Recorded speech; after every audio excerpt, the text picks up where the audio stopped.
আজকের আয়োজন তোমাদের জন্য বন্ধুরা মানকচু ও রুই মাছ। আমি মানকচু নিয়ে এসে শুলে চাকচাক করে কেটেছি, বেশ বড় ছিল তাই মাঝখানেও চিরেছি। এখন ওটাতে হলুদ লবণ মরিচ মাখিয়ে রেখেছি, আর 4-5 টুকরা রুই মাছও ছিল, ওইটাও হলুদ লবণ মরিচ দিয়ে মাখিয়ে ভেজে তুললাম।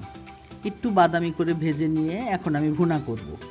এখন আমি প্যানে তেল দিলাম, তেলের মধ্যে কিছুটা কুচানো পেঁয়াজ, তারপরে শুকনা মরিচ ছিঁড়ে দিলাম 2-3টা।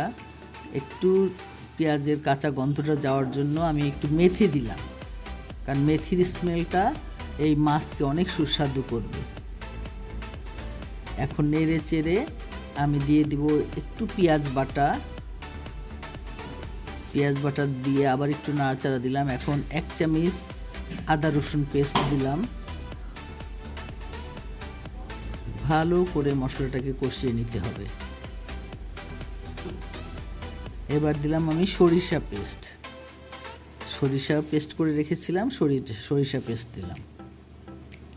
সরিষা পেস্ট দিয়ে আবার একটু লবণ দিলাম, আন্দাজ মতো লবণ দিয়ে দিলাম। এখন এটা নাড়াচাড়া করে যতক্ষণ মশলার কাঁচা গন্ধটা না চলে যায় আমি এটা ভুনতে থাকবো।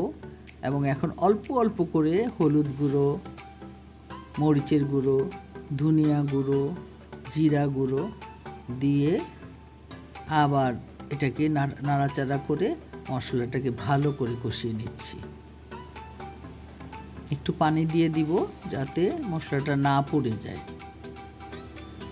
এটা যেহেতু মাখা মাখা হবে সেই জন্য আমি খুব একটা পানি দিব না।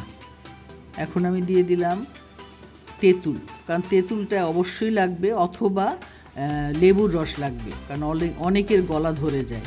তাই তেঁতুল আমি একটু কাঁচামরিচ আর ধনিয়া পাতা দিয়ে আমি পেস্ট করে রেখেছিলাম, ওটা দিয়ে আমি ভাজা কচুগুলো আর রুই মাছগুলো উপরে সাজিয়ে দিলাম।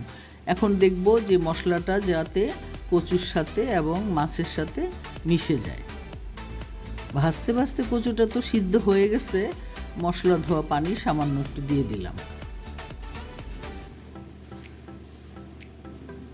এখন উল্টে পাল্টে দিয়ে ধনিয়া পাতা কুচি দিয়ে দিলাম উপরে।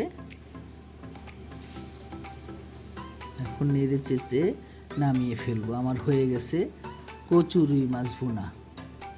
দেখো তো বন্ধুরা কেমন হয়েছে, একটু টেস্ট করো, যদি ভালো লাগে শেয়ার করো, লাইক কমেন্ট করো, বন্ধুদের সাথে শেয়ার করে দিও। কেমন? ধন্যবাদ।